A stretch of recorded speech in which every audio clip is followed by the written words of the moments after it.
Whoa, PSA is crushing it. Let's talk about this a little bit more. Stick around.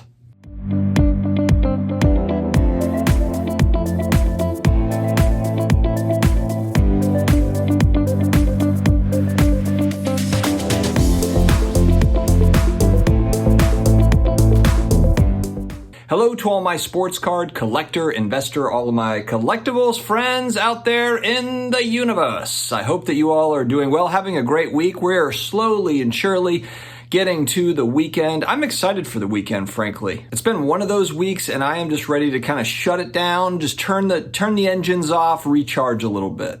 If you are new here, please hit that subscribe button, the like button, a little tappity tap on the notification bell. As my kids like to say, karate chop.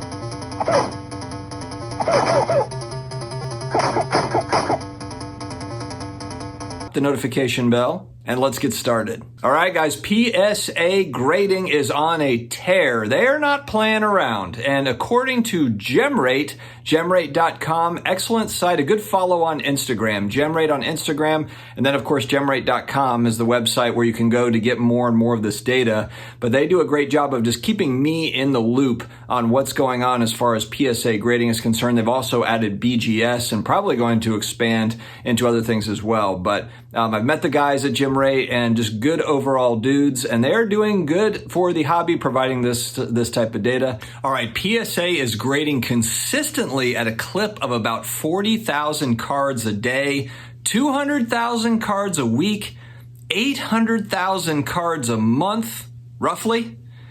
Almost 10 million cards, or a little over 10 million cards a year is kind of this pace. This is where the pace would be. This is tremendous pace. So this is definitely, of course, eating into that backlog. And, you know, you kind of have to wonder, it's like, well, once they get caught up, will they need this many graders and so forth? And the answer that I think of is yes, because really what it probably means to me is that they're able to open up more service levels and probably at cheaper prices.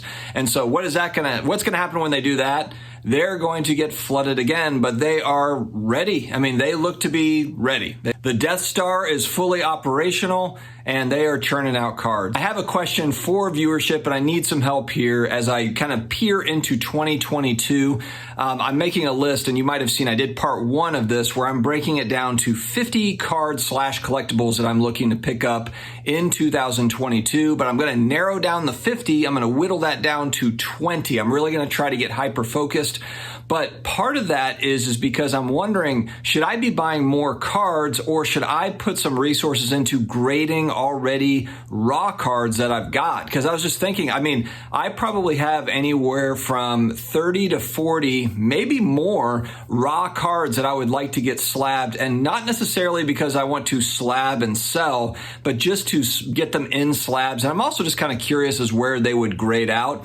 I've kind of narrowed it down to PSA and SGC. I also like CSG, but I know they've also had a backlog as well. I just know that SGC has been getting cards back. I like the Tux. I have not submitted to PSA or SGC or CSG in the past, so I'm kind of excited to get into the grading game, and it kind of feels like companies are starting to get caught up enough to where it's not going to take a year to get cards back. And so what I was going to ask, you all, just being that, I collect a lot of the cards that I'm holding, these raw cards, are patch autos of Hall of Famers. So it might be a random, like an example would be like a National Treasures Warren Moon auto, maybe like patch auto, or like a Cornerstones, Panini Cornerstones Warren Moon, that's autographed. That's a patch autograph. It might be $50 to $100 raw card. I kind of like the fact that SGC does the auto grade kind of with the regular grade. And I know that I can get an auto grade with PSA, but again, do I want to wait for it? Do I want to pay more?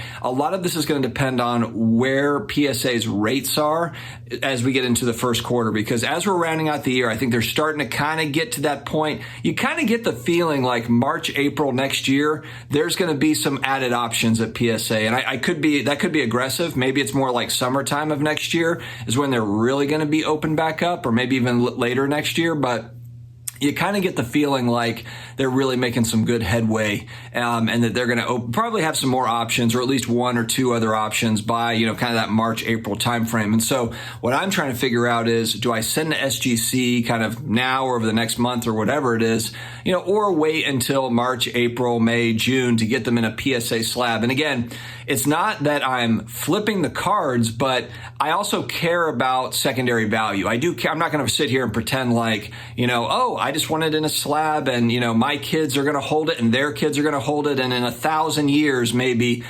my collection will be liquidated. Look, I want to be able to, be smart about who I'm grading with for resale. At the same time, I don't know if I necessarily want to wait a year, 2 years or whatever, to get cards back from PSA, or, pay $100 a card, or even, $80 a card. I don't know. I'm just kind of torn on it.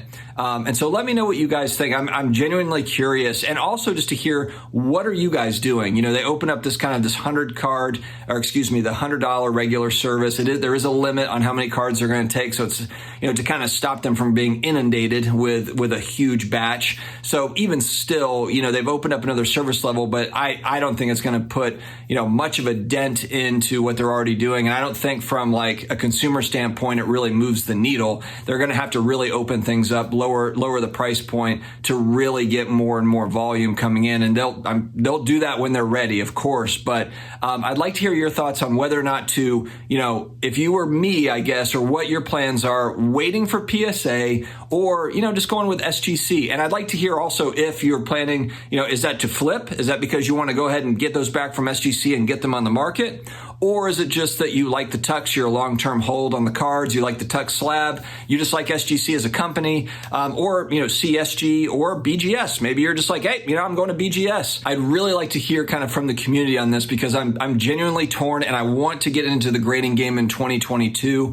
And so in some degree, maybe it's 10 cards, 20 cards, it's not necessarily 200 cards or something next year, but I've also been thinking too, like, yes, I want to buy more cards next year, but I've also got a lot of raw cards that I'd really like to get slabbed. So I need to think about that from a resources standpoint, because I'm not necessarily flipping those cards to where I'm getting money back to then kind of reimburse me for grading fees and all the rest of it. I've got to kind of keep that in mind. Not to say I won't sell some, but the majority of it I'd probably just hold on to. So throw me some feedback in the comments. Thank you very much for joining me here today. Stay healthy, stay awesome, and I will talk to you again later.